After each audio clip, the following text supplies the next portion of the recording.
아마 정치범 수용소에 가보면 30~40%는 기자 출신일걸요. 다 말 잘못했다던가 글을 잘못해서 다 끌려간 거예요. 예, 기자 생활하면서 고충이 심해요. 그럼 김일성 진실을 알 족속이 그거 하고 현실 괴리가 너무 심하니까 좀 나약한 사람 자꾸 헷갈려요. 이게 그럼요. 가는 길이 맞나. 그러니까 이 사람이 그걸 쓴 거예요. 친하는 지도자 김정일 동지에게 정성껏 그 편지를 올린다는 거. 아, 지금 우리나라가 어느 길로 가고 있습니까? 단주의로 가는 길이 맞습니까? 하루아침에 없어지고 가족도 다 없어지고요. 그다음에 내가 탈북할 때까지 그 사람 못 봤어요. 이건 또 아무것도 안 해요.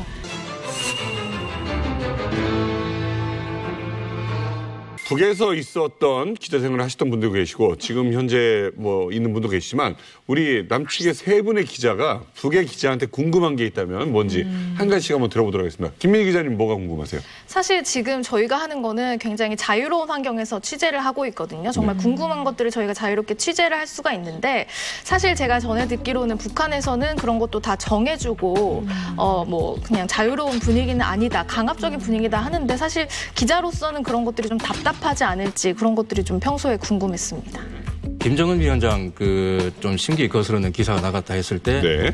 정치범 수용소 간다 이런 좀 얘기도 들었어요. 그래서 그런 부분들이 정말 좀 궁금해가지고 오늘 좀 말씀 좀 들었으면 어떨까 합니다. 네. 그렇죠. 왜냐하면 김일성 족속이 이거 나가요? 족속 해도? 그동안 몇 번을 했는지 아세요? 수령 족속을 위한 정권이에요. 김일성 족속의 사상 다 바쳐서 김일성 족속을 모시라는 거예요. 김일성 족속에 대한 충실성을 너만 하지 말고 대대선선. 김일성 가족이라고 한 적이 한 번도 없어요. 정책이 마침 한 번도 집안이라고 한 적도 없어요. 김일성 족속이 뭐라고 말했냐면 우리의 출판 보도물은 당위 수중에 장악된 강력한 사상적 무기며 힘 있는 선전선동 수단이다. 이렇게 딱 규정해놨어요. 이거는 교과서고 슬로건이에요. 출판 보도물에 대한. 이건 내 말이 아닙니다. 다 뒤져보세요. 그대로 나올 거예요. 난 너무 귀에 대도로가 뚫릴 정도로 들었기 때문에 대도로 실수 안 해요. 그러니까 이제 당 중앙위원회 선전선동부에서 모든 언론 보도기관들이 상반년도에 내보낼 과제들, 방향들, 하반년도에 내보낼 과제들 이거 다 지적돼 내려와요. 거기서 한 톨도 빗나가지 못해요. 뭐 거기서 조금 문장은 바꿔도 돼요? 약간? 문장도 못 바꾸지요. 그건 왜냐면 북한의 모든 언론 보도물의 기사의 문장은 김일성 족속이 오픈과 문풍대로 딱 쓰라고 돼 있어요. 북한에서는 좋은 기사, 인민대중이, 이거 북한식 표현입니다. 인민대중이 귓맛에 맞는 기사를 쓸 수가 없어요. 몽땅 수령이 사상과 의도에 맞게 딱 써야 돼요. 취재 안 나가도 얼마든지 써요. 취재 안 나가도 어떻게 안 나가도 얼마든지 써요. 수령이 입맛에만 맞게 쓰면 되니까 각 취재도 마음대로 못 나가요. 북한은 수령 족속의 나라고 체제이기 때문에 우리 모든 기자가 편을 둔 노예일 뿐이에요. 때문에 수령이 사상과 의도에 맞게 딱 써야 돼요. 여기서 벗어난다? 우리는 여기는 계속 무슨 이거하고 싸움한다. 우리는 검열부서하고 싸움해요. 우리는 검열 단계가 엄청 올라가거든요. 뭐 한 2자 듣게 돼요. 검열 단계가. 그래서 중요 기사는 중앙당 선전선동부까지 올라가고 특히 노동신문 종론 사설 같은 건 수령 족속의 책상 앞에까지 딱 가요. 그래서 사인이 나와야 내게 돼 있어요. 근데 저는 기자님한테 궁금한 게 뭐냐면 제가 한번 동영상을 봤는데 북한의 기록 영화에는 김 부자의 그 음성이 다 빠져 있습니다. 근데 실제로는 저희 아버지가 이제 인민군 대회를 여러 번 참가하면서 보니까 김일성이나 김정일이나 한 번도 아래 일꾼들한테 존댓말 써본 적이 없더래요. 그래서 탁 옆에서 받아 적는데 뼈하고 발전소 2개 지우라. 이렇게 하면 그게 오케이 나오냐면 수령님께서는 다음과 같이 교시하셨습니다. 화력발전소 2개를 지어서 인민생활을 향상시켜야 하겠습니다. 이런 식으로 다음과 같이 교시했습니다. 다듬어지고 예뻐지고 더 은밀화돼서 나오는 거예요. 그런 거를 탁 받아서 이렇게 좀 이렇게 미화시키는지 그런 게 궁금한 거예요. 네, 물론 미화시켜야죠. 수령은 신이니까. 저도 김종일이가 우리 과거 현지지사를 할 때 녹음 테이프 풀 때는 길길이 띠지경으로 신경이 나 얼마나 쌍말을 써놓고 막 배다 놓고 오용감, 장용감 막 이렇게 부르거든요. 그걸 정리하는 게 거기다 비단 옷을 입히는 게 얼마나 힘든지 몰라요. 이거 정말 대됐어 진짜. 녹음은 할 수 있어요? 그럼 내가 녹음한 게 아니라 뒤 따라다니는 것들이 두고 다녀요, 녹음기. 그래가지고 야, 이건 극비겠네, 극비. 그 녹음은. 녹음 테이블. 녹음 테이프는 그저 원본 자체로 보관할 뿐이지 나올 때는 아주 세련된 공산 지도자답게 멋있게 얘기하는 게 딱 나오죠. 그래도 혹시라도 이런 사람 있잖아요. 막 기자가 막 됐어 자기가. 그래서 그냥 기자 정신에 그냥 좋은 의미로 나쁜 거 말고 그냥 좋은 얘기 이런 얘기 써도 되나요? 이렇게 해서 자기가 좋게 마음대로 쓰는 사람이 있을 수도 있잖아요. 아부 하려고. 그럼 발상 자체를 안 하는데 아부. 그 속에서도 또 이렇게 도전 정신이 있는 사람들이 있어요. 그거 다 자기 머리 달고 있으니까. 그렇죠. 그래서 그런 사람들이 아마 정치범 수용소에 가보면 30~40%는 기자 출신일걸요. 다 말 잘못했다던가 글을 잘못 써서 다 끌려간 거예요. 우리 주위에서 내가 17년 기자 생활했는데 우리 출판사에 굉장히 권 있는 기자가 하나 있었어요. 전사자의 아버지가 6.25 때 연대장으로 근무했던 전사자인데 어느 날 없어졌어요. 한 2달 전에 어디 갔나 장기 출장 갔다는 거예요. 한 2달 지나니까 우리 출판사 담당 보위원이 기자들만 쫙 모여놓고 특별 강연을 하더라고요. 하더니 그 사람이 이름을 부르면서 에이 한혁명 분자 마지막엔 남조선 괴뢰도당과 손잡고 무슨 우리 체제를 어떻게 우물의 양으로 이런 식으로 강의를 하더라고요. 그 사람이 무슨 시간이 있어서 남조선까지 나갔다가 손잡고 들어와요. 그렇게 농담했거든요. 근데 후에 알아보니까 그게 아니고 이 기자 생활하면서 고충이 심해요. 그럼. 김일성 진실을 알죠. 족속이 그거 하고 현실 괴리가 너무 심하니까 좀 나약한 사람 자꾸 헷갈려요. 이게 그럼요. 가는 길이 맞나. 그러니까 이 사람이 그걸 쓴 거예요.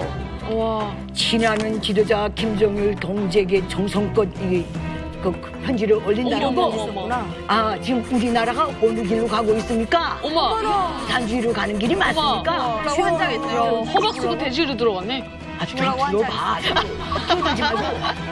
그런 식으로 써서 이게 정말 이게 공산주의로 가는 길이 맞습니까? 자국 깨나면 경제도 나빠지는 것 같은데 이렇게 올린 거예요. 근데 이 사람은 대담하게 자기 필적으로 이름까지 다 다셔서 올린 거예요. 성신이야. 하루아침에 없어지고 가족도 다 없어지고요. 그다음에 내가 탈북할 때까지 그 사람 못 봤어요.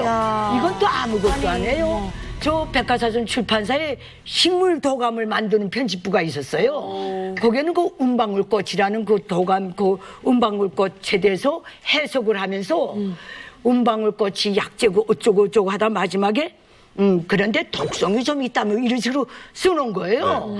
그 은방울꽃을 해석하다 나니까 그 기자 혁명화 갔다 왔어요. 왜? 1949년도인가 48년도에 김일성이가 스탈린 만나러 소련 갔다 올 때 비행장에 내렸을 때 은방울 꽃다발 들고 나가서 들었었어요. 맞아요. 세다의 성우는 김일성 수상을 주석으로 부수상 겸 애무상 박헌영 선생, 김명희 선생 악수를 교환하시었습니다.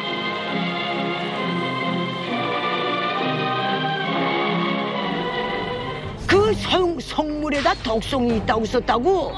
그래서 우리 기자들 다 모인 데서 통보강연에 나가고 그 혁명화 어느 탄광에 갔다가 왔다는 소리는 못 들었어요. 광고까지 들었어요. 곳의 정보잖아요. 수령이 만졌던 건 다 성물이고 수령이 앉았던 의자도 다 성물이에요. 수령이 한번 손짚은 나무는 그 성물이에요. 맞아. 울바닥까지 다 치고 그렇죠, 맞아요. 암흑의 김일성 암흑의가 몇 년도 가져가신 거. 앉아서 방구 낀 자리. 자, 김민지 기자님. 네. 좀 얘기 드리니까 어땠어요? 기자님 최고다. 사실 대충은 알고 있었는데 이 정도까지 심각한 줄은 사실 몰랐거든요. 좀 생생하게 듣고 보니까 그냥 남한에서 기자를 하고 있는 게 정말 다행이라는 생각이 들었어요. 다행이죠. 안 그랬으면 저는 벌써 몇 번을 끌려갔을 수도 있을 것 같다는 생각이 들었어요. 자르지. 북한의 로얄 패밀리 김정일의 조카 이 사람이 우리나라 방송 예능 프로그램에 나와서 토크쇼에서 뭐 이것저것 막 얘기를 해요. 맞아요, 예. 네. 그러면서 총격까지 당해서 사망하게 됩니다. 그것도 본인의 집 문 앞에서. 북한이 난파를 해서 대한민국의 한복판에서 북한 역대 최고위급의 귀순자를 암살한 사건이고요. 이한영 씨입니다. 김정일에게는 여자가 많았어요. 저희들이 알고 있는 공식적인 부인급 여자만 5명인데 그중에서 김정일이 생전에 가장 사랑했던, 애틋하게 생각했던 여인은 바로 성혜림입니다. 김정남. 얼마 전에 김정은이 독살한 이복형 김정남을 낳은 친엄마가 성혜림이에요. 그러니까 이 성혜림에게는 언니가 있었는데 언니가 성혜랑입니다. 맞아요. 성혜랑 씨의 아들이 이한영이에요. 그러니까 김정일의 처조카. 그렇죠. 이한영은 김정일이 이모부인 셈이고 김정남과 이한영은 사촌지간인 거죠. 어린 김정남에게 있어서 유일한 사촌형이 바로 이한영이었고 실제로 매우 가까웠어요. 그런데 이 이한영이라는 인물은 그때 당시만 하더라도 굉장히 베일에 쌓여있던 인물이고 뒤늦게 이한영의 실체가 우리 국내 사회에 공개가 됐었거든요. 신분만 3명의 신분을 이한영이 평생 살아왔어요. 처음에 북한에서 태어날 때는 본명이 리일남이라는 이름으로 북한에선 태어났어요. 리일남이 본명인 거죠. 그런데 북한을 떠났을 때 북한의 외교관 여권에 찍힌 이름은 김영철이었어요. 그러니까 해외 공간으로 갈 때도 리일남 본명을 쓸 수가 없었던 거예요. 철저히 자기 신분을 숨겨야만 하는 사람이죠. 왜냐하면 내 이모부가 김정일이거든요. 그리고 대한민국에 와서도 우리 국정원의 보호 아래 이름을 이한영이라는 이름으로 바꿔서 살 수밖에 없었던 어찌 보면 평생 북한에서 빼고 나머지 해외 국가와 우리나라에서의 삶이 자신의 신분대로 살지 못했던 그러네요. 굉장히 좀 비극적인 운명의 주인공이었어요. 그래요. 아니 저는 아무리 생각해봐도 사실 김정일의 이 조카면은 너무 편하게 살 수 있잖아요. 너무 안 오고. 안 오고 고위 간부급으로 해서 뭐 굉장히 편하게 살 수 있을 것 같은데 왜 이렇게 넘어온 거예요? 듣고 나시면 좀 황당해서 웃을 수도 있는데 요즘 뭐 여러분들 유행하는 거 있죠? 코킬 리스트라고 아세요? 코켓 리스트. 코로나 끝난 이후의 버킷리스트. 예. 코로나 끝난 이후의 버킷리스트. 예, 코로나 버킷 리스트. 잘 붙여. 저요? 네. 여행. 나도 여행. 무조건 여행이죠. 난 스페인 여행이거든요. 다르지 않았습니다. 이 이한영 씨의 그 버킷 리스트가 있었는데 그게 뭐예요? 미국 여행이었거든요. 미국 여행이었거든요. 대박. 탈북 동기도 달라 로얄 때는. 그래. 그러니까 미국 영화도 많이 봤을 테고. 탈북 동기가 미국 여행이다. 예, 그게 전부였어요. 미국 가고 싶어서. 어떻게 보면 그게 큰 덩어리로 봤을 때는 자유인 것 같아요. 제가 생각했을 때. 크게 봤을 때. 네네. 의식주에서 벗어나면 사람이 자연적으로 자유를 갈망하는 것 같아요. 근데 북한 사회에서는 그 자유를 느낄 수 없고 자기가 가질 수 없다 보니까 더군다나 이한영처럼 이렇게 권력이 이제 자기 손안에 있고 자기가 할 수 있으면 뭐든지 한다라는 선에 있다 보니까 그것 때문에 이제 자유를 위해서 아마 도주를 하지 않았나. 그러니까 여행이기 이전에 네. 이동의 자유. 그렇죠. 이동의 자유가 가장 이제 컸겠죠.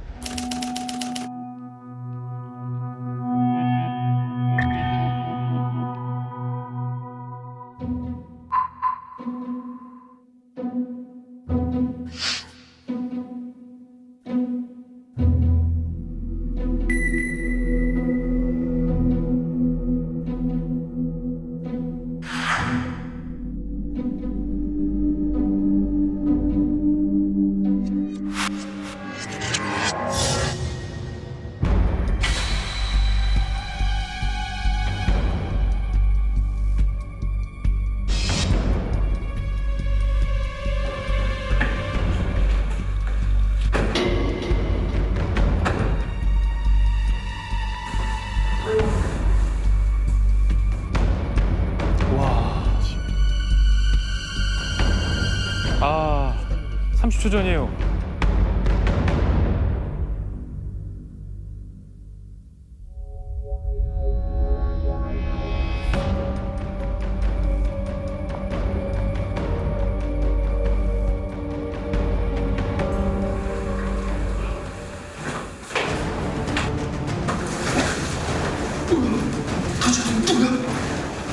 동무, 우리 이야기 좀 하자. 같이 리뷰로 가져와갔어.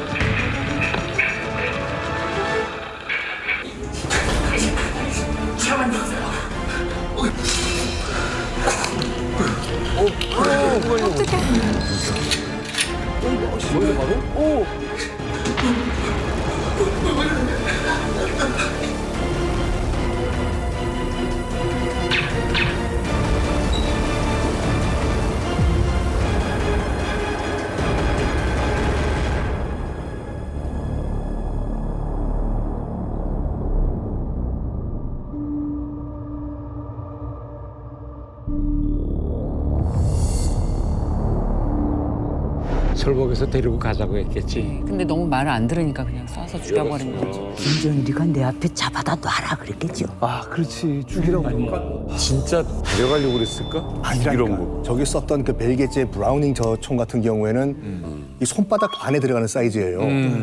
이게 저격용으로도 쓸 수 있지만 대부분 다 그냥 호신용으로 써요. 방어하기 위해서. 자기 방어용으로. 암살이 목표였다고 하면 사일렌서 그 소음기 있지 않습니까? 미리 차고 그러게요. 도착을 했겠죠. 그리고 문 열자마자 영화 의형제 같이 바로 쐈겠죠. 그렇죠. 말도 안 하고 그냥 그 신랑이가 있었을 수가 없어요, 솔직히. 그러니까 암살이 원래 목표는 아니었다. 1996년 2월 어머니의 탈출 소식과 함께 세상에 존재가 공표됐던 이한영. 딱 1년 만에 대한민국 한복판에서 총격을 당하게 됩니다. 그것은 북한의 최고 지도자를 공격한 데 따른 공개 처형과도 마찬가지였습니다. 그때 당시 앞집에서 뭔가 웅성웅성 소란소란하니까 비디오 폰으로 앞집에서 이 상황을 다 보고 있었던 거예요. 그리고 놀랍게도 선배 집에 있었던 선배 부인도 이 상황을 알게 됩니다. 그런데 앞집과 선배 부인이 손을 쓰기에는 상황은 험악했고 이미 이한영은 저격을 당한 거예요. 선배 부인이 보니까 이한영이 현관문 앞에서 피를 흘리면서 쓰러져 있는 거예요. 한영 씨 무슨 일이야? 한영 씨! 막 선배 부인이 나옵니다. 정신 차려! 누가 그랬어? 하지만 이한영이 답변하지 못했어요. 급히 119로 실려가는데 안타깝게도 가망이 없었던 상황이었다. 왜냐하면은 뇌사 상태였거든요. 머리 부분에 이제 총을 맞았어요. 그러니까 추측키로 간첩들이 이북으로 끌고 가려고 했었던 것 같아요. 그리고 이한영의 신병을 확보해서 어떻게 북한으로 끌고 갈지에 대한 계획도 플랜 A로 세워놨던 것 같아요. 근데 이한영 입장에서는 끌려갈 수가 없었던 거죠. 왜냐하면 처자식도 있고 요 저격당하기 1년 전 엄마가 다 방법이 있어라고 엄마 탈출했다는 소식도 들었는데 엄마 아직 못 만났잖아요. 이한영은 죽으면 죽었지 북한으로 끌려갈 수 없는 상황이었던 거예요. 그러자 북한 간첩들이 이한영을 살해하기로 결심했어요. 그래요. 반항할 시 죽여라라는 명령을 받았겠죠. 그렇죠. 반항할 시 죽여라. 중환자실, 병원 중환자실에서 결국 이한영 씨가 최종 숨을 거두게 됩니다. 엄마는 만났어요.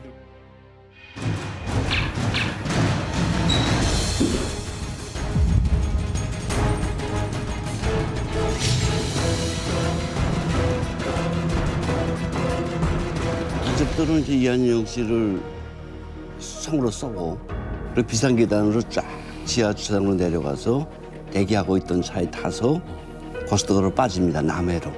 남해? 아, 배 타고 가나 보다. 남쪽으로 빠지고 거기에 공작 잠수함, 북한 잠수함하고 접선을 해서 다시 북한으로 갑니다. 근데 이게 진짜 간첩인가? 많이 논란이 있지 않았어요? 근데 후에 이제 대한민국에 이제 전형한 간첩 공작원들 있지 않습니까? 그 사람들 위해서 걔들은 북한 간첩이고 간첩이다. 이렇게 하고 북한에 가서 용의 취급까지 받았다. 연봉됐다. 실제로 거기서 무슨 대화를 하셨어요? 그렇죠.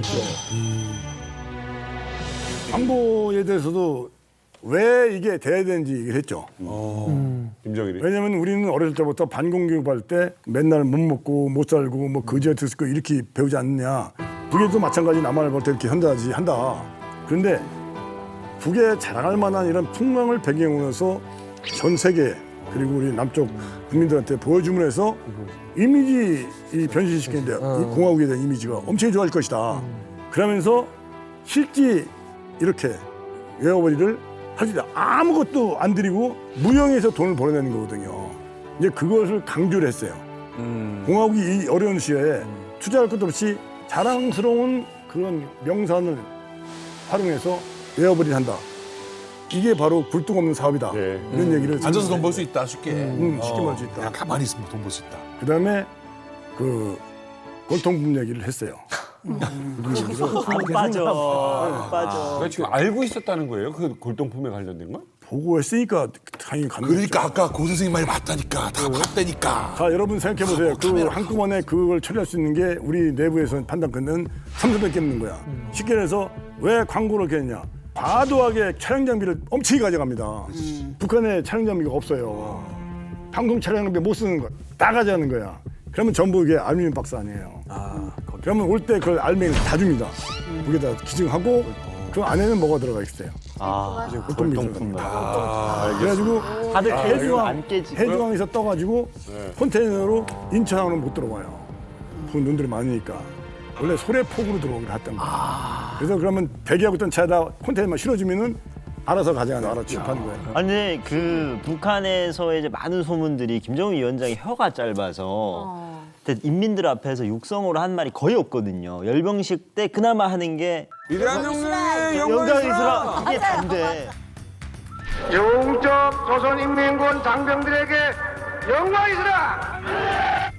정말 우리 선생님께서 만나보셨을 때 저렇게 발음이 지금 보기엔 굉장히 또박또박하고 괜찮거든요. 정말 저런지. 그리고 영화는 영화이기 때문에 긴장감을 저렇게 하지만은 난 놀란 게 사람이 말을 하는데 물 흐르듯이 같은 단어를 안 쓰고 계속 이어나간다는 게 이게 보통이 할 수 있는 게 아니에요. 그 자리에 오래 있었으니까. 문장이 막 그냥 말이 물 흐르듯이 가요. 왜냐면 그 내용도 나중에 다 해가서 보고를 해야 돼. 복음을 써야 되니까. 아니 그리고 또 저는 궁금한 게 영화 보면서 나중에 찾아보니까 배드씬이 있었는데 편집됐죠. 편집을 시켰다. 이 얘기가 있더라고요. 소문이 있었어. 맞아. 그러니까 선생님한테 여성 접대원을 붙여줬다. 뭐 이런 소문. 사람이 그 약점을 잡는데 가장 좋은 방법 중에가 인지를 잡는 거거든. 그렇지. 근데 나는 묘하게 우리 본가, 외가, 처가를 다 합해도 북에 연구가 없어요. 근데 북에서는 마지막 범죄 하나로 참 믿긴 믿는데 그래도 좀 담보가 이렇게 있고 싶어 한 거야. 그러니까 어느 날 갑자기 나한테 박선생 통일 하나 만들지 그래. 내가 나는 그걸 잘못 읽고 통일해야죠 그랬더니 통일을 하자고 그러니까 통일 만들자고 하는 걸 아니 그런 게 아니라 여기다가 통일 이름까지 박통일 만들어야 박통일 만들어야 박통일을 만들어 아이를 하나 갖자. 그렇게 해서 이제 인질을 잡으려고 하는 거예요. 인질로 약점을 잡아놓으려고 하는 거예요. 거기 이제 여자와 아이가 생기면 인질이 되니까. 당연히 나는 이제 그걸 이제 우리 와서 보고를 했을 거 아니겠습니까? 종민 씨 그러면 우리 그 안기부 수뇌부에서는 뭐라고 답을 내렸을 것 같아요? 그 보고하니까. 알아서 해라. 알아서 해라. 듣고 싶은 얘기 하는 거 아니에요, 엄마? 희망사항 얘기하지 마시고. 그러니까 안기부에서는 공식 입장이 그렇게 해서라도 이 사업을 성공시키는 것이 당장 이득이니까 나는 내 삶을 희생하더라도 그건 알 바 아니고 내 가족과 내 아내와 북에 있는 한 여자 일생에 관한 문제 아니겠어요? 그래. 너도 이제 거기서는 인간적으로 고민이 안 될 수가 없는 거야. 내가 이제 물어봤죠.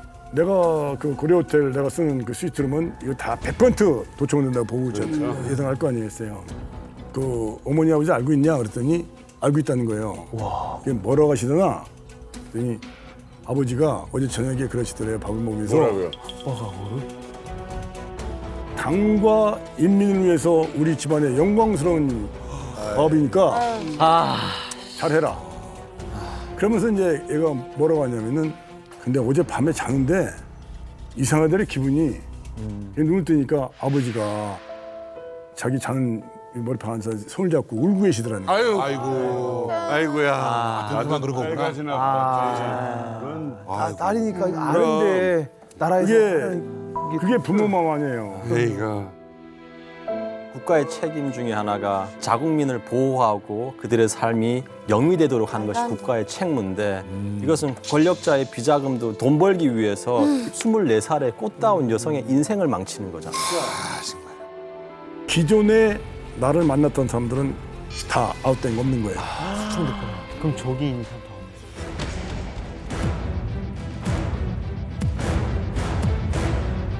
그리고 이철 참사만 같이 나온 거야. 공작원이 아니었어.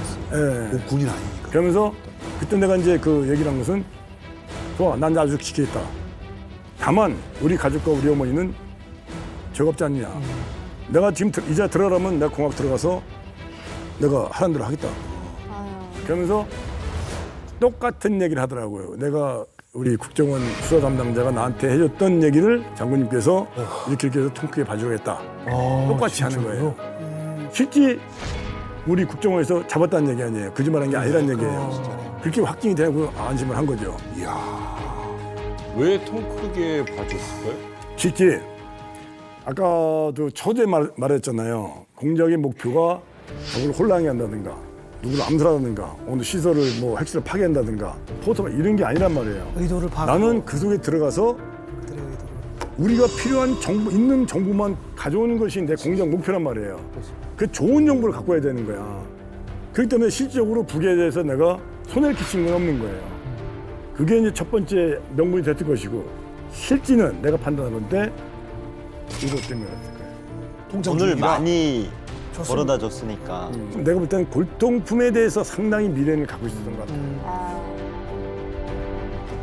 아니 아까 그 흑금성 공작이 실패로 끝났잖아요. 아 지금 근데 아직 광고 안 찍었네? 안 찍었는데 근데 우리는 광고를 봤잖아요. 이거 광고는 어떻게 된 거예요? 여러 가지 얘기가 나왔는데 결론은 유종의 미였어요. 역사의 뒤안길로 사라질 뻔했던 남북 최초의 광고 합작 프로젝트.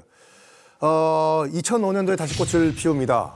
이제는 안기부 공장명 흑금성이 아니라 대북 사업가 박채서의 신분으로 북한 내부에서 촬영하려고 했던 광고가 약간 그 계획을 틀어가지고 중국 상하이에서 최초로 남북 합작 광고 프로젝트가 완성이 됩니다. 그래서 결국에는 흑금성의 작전은 마지막에는 잘 마무리가 됐습니다. 우와. 성공했던 거죠.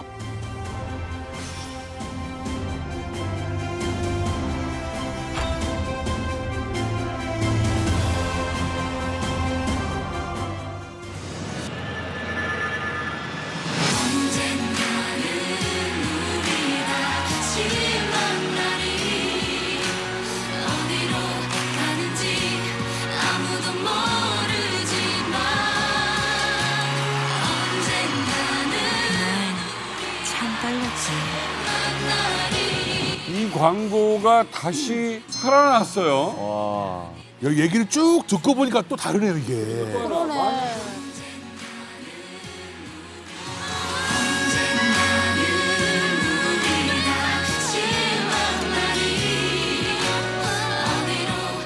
하나의 울림 디지털 사이팅. 야, 이제 지금 우리가 앞에서 봤던 광고를 보고 그랬어라고 했는데 만약에 흑금성이 발각되지 않았으면 이효리 씨가 아니었을 수 이효리 조현명의 씨가 아니었죠. 그러니까, 왜냐면 그때는 효리 씨는 이제 학생이었고 96년, 7년, 8년도니까. 소방차? 어떻게 될지 모르는 거죠. 그리고 천지에서 찍었을 수도 있죠. 그렇죠. 장소가 광고의 바뀌었어요. 모델도 장소도 다 바뀌었어. 그때는 모델이 그 삼성전자 대표 모델이 안성기 씨였어요. 백두산 가서 찍으시는 거야. 대박. 와. 우리가 흔히 그런 표현 쓰죠. 참 영화 같다. 라는 이야기를 하는데 정말 실제 삶이 더 영화보다 드라마틱할 수 있다는 거, 또 많은 주제를 담아낼 수 있다는 걸 또 오늘 알게 되네요.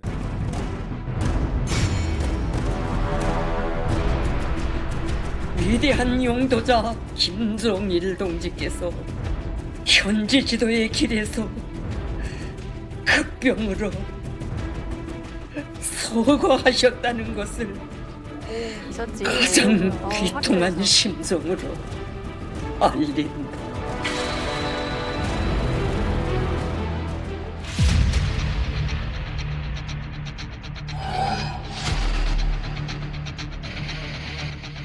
(2011년 12월 17일) 8시 30분에 맞아요. 12월 10일. 3일이나 돼서야 세상에 알려지지.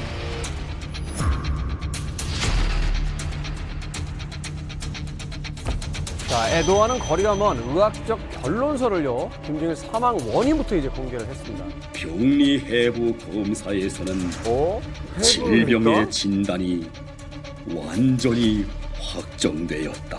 김정일 동지께서는 중증급성 심근경색이 발생되고 사인이 같네요. 심한 심장성 쇼크가 합병되었다.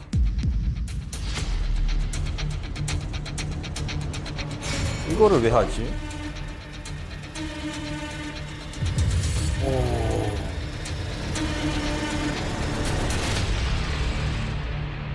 김종일이 사망과 관련해서 이제 언제 어느 시점에 이걸 발표를 해야 되겠는지 하는 데 대해서 북한에 있는 고위층들 속에서 논의가 또 있었고 또 그와 관련한 회의가 조금 있었던 것으로 제가 알고 있습니다. 네. 그러니까 사망이 됐는데 후계자로 지금 돼 있는 김정은이 나이가 27살밖에 안 됐습니다. 네. 그러니까 너무나도 어린 나이이기 때문에 후계자로 된 이 상태에서 이게 사회적 혼란을 가져올 수 있을 수도 있겠다라는 생각도 됐고 그리고 또 김정은이가 업적을 쌓은 그러니까 주민들한테 자기가 어느 정도의 스펙을 가지고 이렇게 주민들을 위해서 이만큼 헌신했다라는 것을 보여주는 그런 기회도 별로 없었거든요. 예.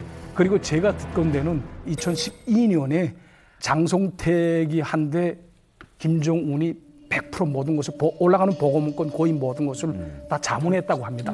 예, 결제를 다 받았다고 해요. 그래서 저희 그 장인어른도 상당히 그 김정은한테 올라가는 그 문건이 장성택을 거쳐서 가기 때문에 굉장히 그 난감해한 적이 많다고 합니다. 예, 그럴 정도로 돼 있고 또 이 시기 보게 되면 아무래도 자기 그 할아버지의 후광을 입어야 되기 때문에 김정은이가 이 시기 들어서부터 김일성을 굉장히 많이 따라합니다. 그러니까 시대에 맞지도 않는 그런 그 중절모를 쓰고 롱 그 외투를 입고 또 김일성이 그 외투 그 서브로 자꾸 이렇게 손을 계속 연 그런 장면까지 다 연출을 했습니다. 네. 그리고 뭐 카키색으로 돼 있는 그 늙은 국방색으로 돼 있는 그런 김일성이 즐겨 입었던 그 따라하면서 계속 입고요. 아 이거는 조금 좀 그럴 정도로 김일성이 따라하기를 굉장히 많이 했었습니다.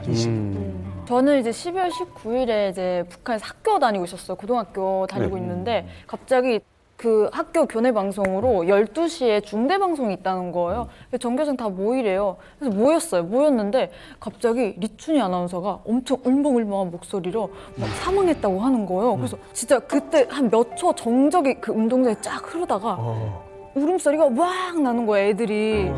울면서 막 동상으로 막 뛰쳐나가는 친구들, 그리고 막 거기서 기절하는 친구들, 막 기절하는 애들 막 업고 뛰고 막 그 난리가 난 거예요, 아수라장이. 근데 술이 죽은 거니까. 그쵸. 사람들이 막 그때 음모론이 있었던 게 막 뭔가를 숨기려고 늦게 발표한 게 아니라 막 미국이라든지 한국이 우리나라로 이제 좀 쳐들어올까봐 이제 수령이 없는 틈을 타서 쳐들어올 수 있다는 그 생각으로 조금 이렇게 안정 시기를 거쳐서 발표했다고 막 그런 설이 돌더라고요. 그럴 것 같아요. 북한 주민 입장에서는. 그렇죠. 사실 저희 언론에서는 김일성 죽었을 때랑 김정일 죽었을 때의 온도 차이는 좀 맞아요. 다르거든요. 그래서 사실 저희들도 언제 김정일이 죽을지 모르겠다라면서 뉴스 특보를 항상 대비하고 있었어요. 죽었다고 소문이 몇 번 났고. 네, 김정일의 유고에 대비한. 그런데 그 날짜를 특정하지 못했던 거고 김정일이 죽었다는 2011년 12월 17일 죽고 나서 바로 언론이 알지는 못했던 거죠. 근데 제가 알기로는 아주 그 평양의 고위층 몇 명만 이 죽음 사실을 알고 있었고 평양의 시민들이나 웬만한 당 간부는 몰랐다라고 알고 있었는데 몰랐겠지. 류 여사님은 그 로얄 패밀리의 버금가는 지위에 있었으니까 버금가는 17일에 실제 김정일이 죽었을 때 바로 알았어요? 언제 아셨어요? 모르지. 19일 발표하기 한 2시간 전에. 2시간 전에 안 것도 굉장히 걸려요. 빨리 알았다. 아니 그러니까 제가 알았다는 게 아니고 사망한 소식을 발표하기 2시간 전에 그렇죠. 저희 장인어른이 알았다고. 그러니까 왜냐면 그때 알았다고 하더라고요. 이 사람들은 이제 이미 옷 색깔, 넥타이 색깔 이제 조금 신경도 써야 되고 조금 이제 알긴 알았겠지. 뭔가 이벤트 큰 거, 뭐 잔치 이런 거 하지 말아야 되고. 김정일의 사망 발표에 대한 시간도 굉장히 이상합니다만 또 다른 내용적인 측면에서도 이게 굉장히 이상한 일이에요. 김정일 사망 첫 보도 제목인데 김정일 동지의 질병과 서거 원인에 대한 의학적 결론서입니다. 병리해부 검사에서는 질병의 진단이 완전히 확정되었다. 이렇게 돼 있는데 이게 뭐냐면 최고 지도자 동지가 돌아가셔서 마음이 아프고 슬프고 많은 사람들이 비탄해하고 있다가 아니라 질병의 진단이 완전히 확정되었다. 이게 뭐냐면 다른 의구심 갖지 마라. 다른 쪽에 추측하지 마라. 여기저기서 나오는 이야기들 다 차단해라. 그러니까 이상한 거예요.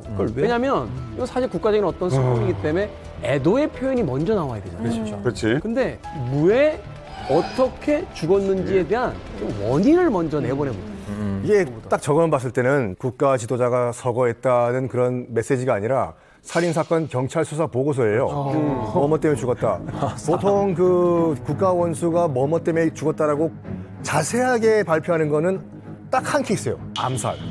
케네디 암살 같이. 이런 때문에 두개골이 함몰돼서 죽었다 이거거든요. 근데 저런 상황을 묘사하는 아주 적절한 그 명언이 있습니다. 도둑이 제발 저린다라고. 지금 심근경색으로 죽었다. 국가 원수가 지금 돌아가셨는데 이 성스러운 옥체에 칼을 대면서까지 증명을 해냈다. 그러니까 그 이전에도 북한에도 김일성 사망 때 이제 음모론이 있었을 거예요. 그러니까 앞으로 음모론의 이응자도 꺼내지 마라. The end. 라고 선을 그어버리죠. 사실 이제 북한식의 사고방식으로 보면 굳이 부검을 했다 이런 표현도 쓸 필요 없잖아요. 그냥 심근경색으로 사망했다 이렇게만 얘기해도 되는데 해부학적 검사까지 했다라고 자꾸 강조하고 있는 건 우리가 철저히 다 봤는데 아무 이상 없어 라고 얘기하는 거라고요. 그러니까 과거에 소련도 보면은 공산당 서기장이나 이렇게 사망했을 때 좀 의혹을 불식시키기 위해 가지고 의학 결론 뭐 이래 가지고 이 부검 결과를 발표한 적이 있긴 한데 이게 말하자면 이제 북한도 우리가 안 죽였어. 우리 손 안 대고 자연사한 거야. 이거를 얘기하는데 근데 이제 여러 가지 의혹은 그 뒤에도 계속 있었습니다. 그 김정일이 사망한 지 3년 되던 2014년 12월에 일본 산케이 신문에서 보도한 내용이 있었는데요. 김정일은 그 당시에 장녀인 설송이 집에 가서 술도 마시고 이렇게 기분 좋게 있었는데 김정은이로부터 온 한 통의 전화를 받고 문제가 생겼다. 이런 거였어요. 그 당시에 김정은이 김정일을 화나게 했던 이유는 희천발전소 공사를 하면서 시멘트 1000톤을 빼돌려가지고 김정은이가 다른 데 썼다.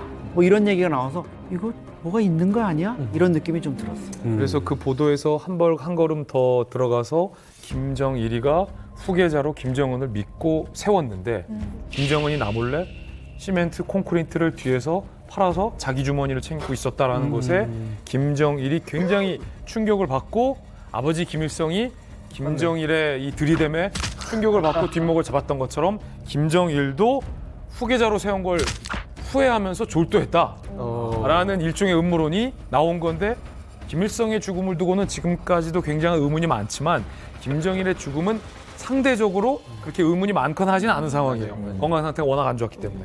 아니 이상하잖아. 아무리 그래도 무슨 이건 드라마에서나 그렇지. 아들들이 이놈 이거를 예를 이어서 아들들이 아니 심근경색이 가족력인 건 알겠는데 뒷목까지 가족력은 이게 상황이 너무 똑같으니까. 희천 수력발전소가 뭐길래 김정일이 이렇게 화가 난 거야? 그러니까 희천 수력발전소 같은 경우는 자강도에 위치한 발전소거든요.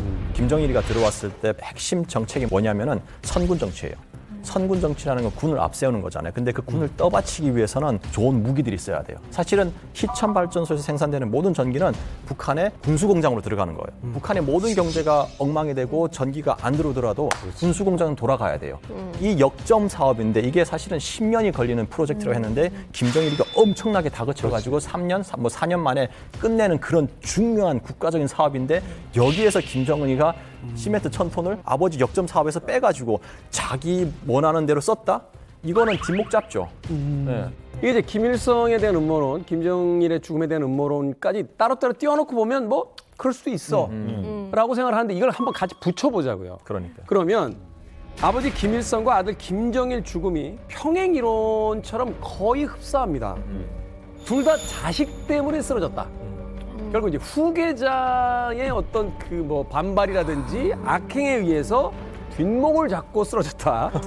사인도 똑같이 심근경색이에요. 가족력이 있었다 치더라도 거기다가 여기까지는 뭐 어떤 뭐 그럴 수도 있겠다라고 생각하지만 주치의들이 없어요. 그러니까 북한의 최고 지존들인데 주치의가 옆에 없는 거예요. 응급 처치가 안 되는 거야. 그렇지. 그래서 손도 못 써보고 급사했다. 사망 장소를 북한이 거짓말한 것만큼은 들통났어요. 공식 발표 따르면 우리 아까 들어봤지만 어디서 돌아가셨다고 했어요? 기차. 예, 태양호를 타고 현지 지도를 가던 중에 기차 안에서 심근경색으로 사망했다고 했죠. 맞죠? 아니에요? 맞는데. 확실해요? 확실합니다. 다 볼 수 있어요? 맞는데. 그런데 당시 우리 국정원의 발표가 있었어요. 우리가 위성을 확인했어요. 그 결과 김정일의 태양호가 김정일 사망 시점 전후로 평양에서 한 발자국도 움직이지 않았다는 게 우리 위성으로 포착이 됐어요. 다른 것도 있죠. 그렇다면 기차를 타고 현지 지도를 가던 중에 사망했다라는 건 북한이 거짓말한 거죠. 자, 그러면 이게 맞다고 하면은 그럼 저 양반이 왜 거짓말했을까? 왜 거짓말했을까?